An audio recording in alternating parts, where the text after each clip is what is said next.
नमस्कार, मैं इस वक्त औरंगाबाद ज़िले में हूं और आज हमारे साथ में बात करने के लिए बहुजन मुक्ति पार्टी के प्रदेश अध्यक्ष A.K. अम्बेडकर साहब हैं, जो आज राष्ट्रमाता सावित्रीबाई फुले का जन्म जयंती के अवसर पर उपस्थित हुए थे। तो हम इनसे जानेंगे कि राष्ट्रमाता सावित्रीबाई फुले के जन्म जयंती के अवसर पर लोगों को क्या संदेश देना चाहेंगे। सर, स्वागत है हमारे चैनल पर। आपके चैनल के सभी साथियों को धन्यवाद। राष्ट्रमाता क्रांति ज्योति सावित्रीबाई फुले जी के जन्मदिन के अवसर पर समस्त देशवासियों एवं प्रदेशवासियों को मैं हार्दिक बधाई करता हूं और विनम्र अभिवादन करता हूं। आज इस मौके पर हम लोगों की एक संकल्प लेना है, क्योंकि इनका जन्मदिन तो 3 जनवरी का था और हमारी बहुजन मुक्ति पार्टी ने 3 जनवरी को हमारी पार्टी के माध्यम से किया गया था और 1 जनवरी को भी हम बहुजन मुक्ति पार्टी ने शौर्य दिवस भीमा कोरेगांव शौर्य दिवस मनाई गई थी। आज 7 जनवरी है, लेकिन इस जनवरी के पूरे अंतिम तक मतलब 31 जनवरी तक हम लोग सावित्रीबाई फुले जी का जन्मदिन मना सकते हैं। मनाने के पीछे मकसद है, हम जयंती नहीं मना रहे, जयंती एक बहाना है। हमें समाज को जागृत करना है, समाज को संगठित करना, ये हमारा निशाना है।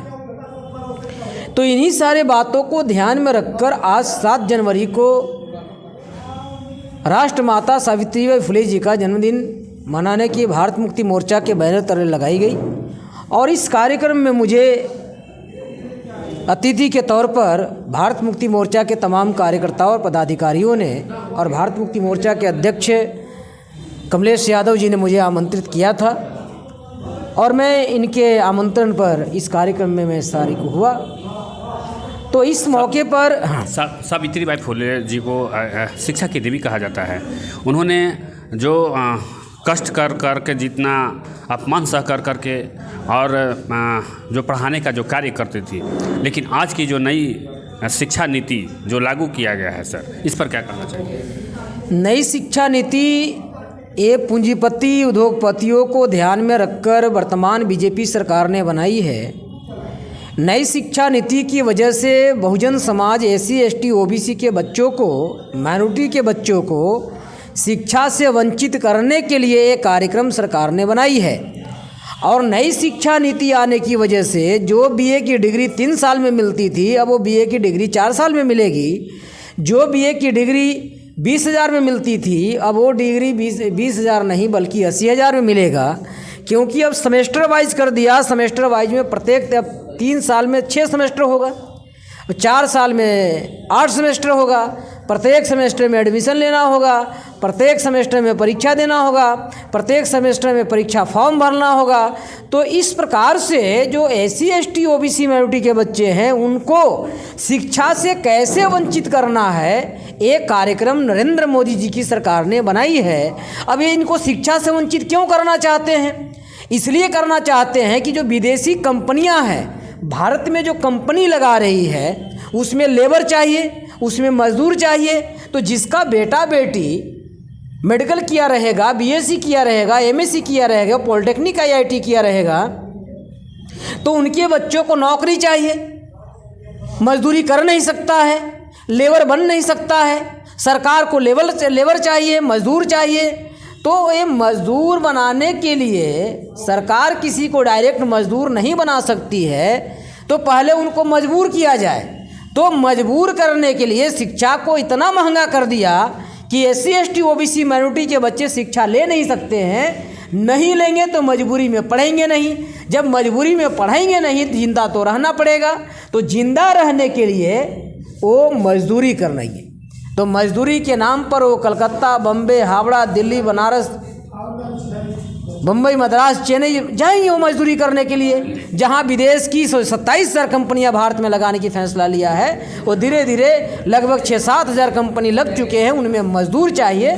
तो ये मजदूरी बढ़ाने के लिए, मजदूर पैदा करने के लिए नई शिक्षा नीति लाई है। और नई शिक्षा नीति की वजह से SC ST OBC के बच्चों के अंदर जो शिक्षा की जागृति होनी चाहिए थी, वो पैसे के अभाव में वो शिक्षा से वंचित होने जा रहे हैं। ये बहुत बड़ा षड्यंत्र है। बहुजन मुक्ति पार्टी इसके ऊपर लड़ाई लड़ रही है और हम लोग जागृत कर रहे हैं। आने वाले समय में अगर हमें अवसर और मौका मिलेगा तो हम संविधान के अनुसार शिक्षा नीति बनाएंगे, जो एक भी गरीब का बच्चा शिक्षा से वंचित नहीं होगा।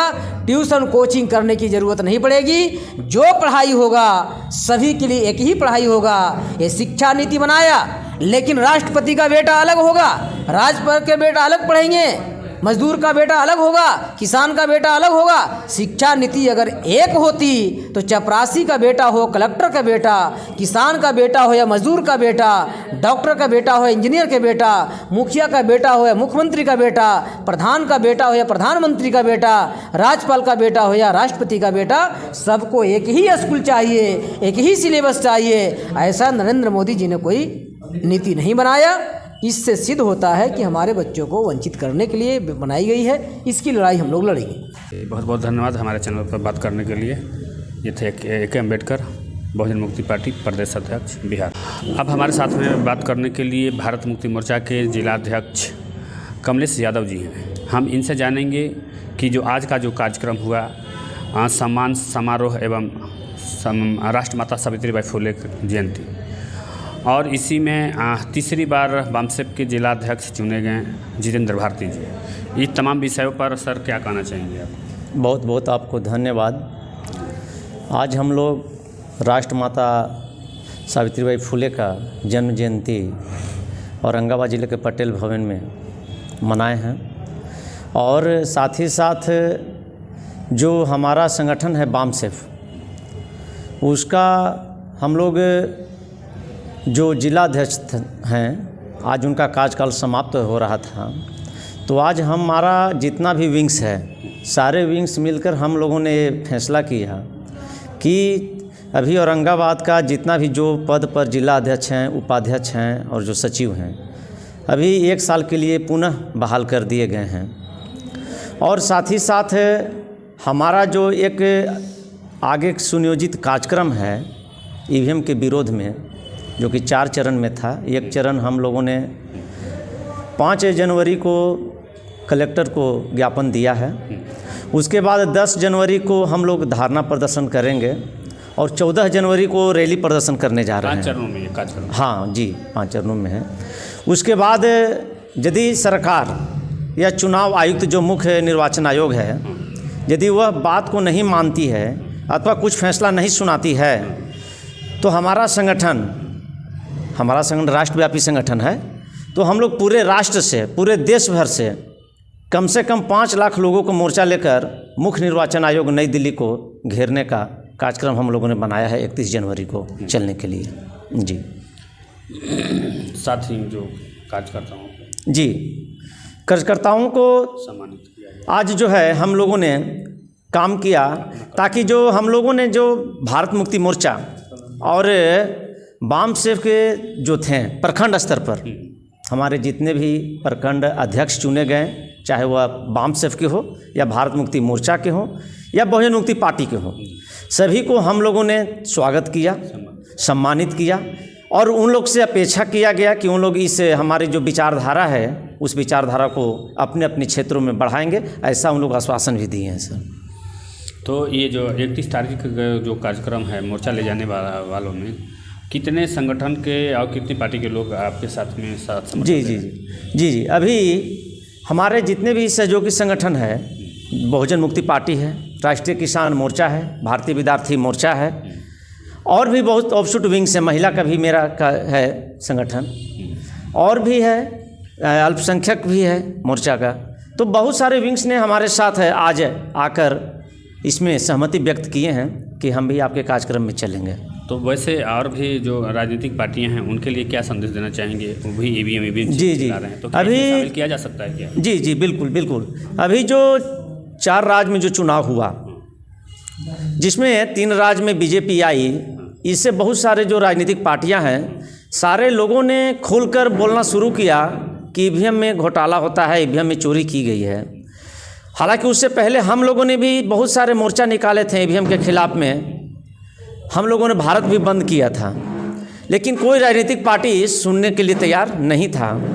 लेकिन इस बार मैं उन लोग से संदेश देना चाहूँगा कि केवल कहने से नहीं होगा, इसके लिए लड़ाई लड़ना होगा। इसके लिए हम लोग जितने भी राजनीतिक पार्टी हैं या जितने भी सामाजिक संगठन है, हम लोग सब एक साथ मिलकर हम लोग जो 31 जनवरी को चुनाव आयोग को घेरने की तैयारी कर रहे हैं, उसमें सारे लोग एक साथ आइए, एक मुद्दा पर आइए, तभी संभव है। वरना आने वाले समय में भारत में जो बहुजन समाज का जो लीडरशिप है, बहुजन समाज की जो पार्टियां हैं, सारे पार्टियां और बहुजन समाज का लीडरशिप ये सब समाप्त हो जाएगी। इसको बचाना बहुत ज़रूरी है।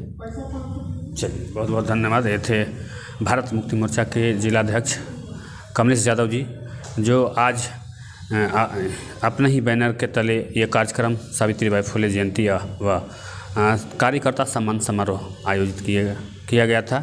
इसी अवसर पर ये जो तमाम विषय भी रखा गया था, विषयों पर चर्चा की गई। धन्यवाद।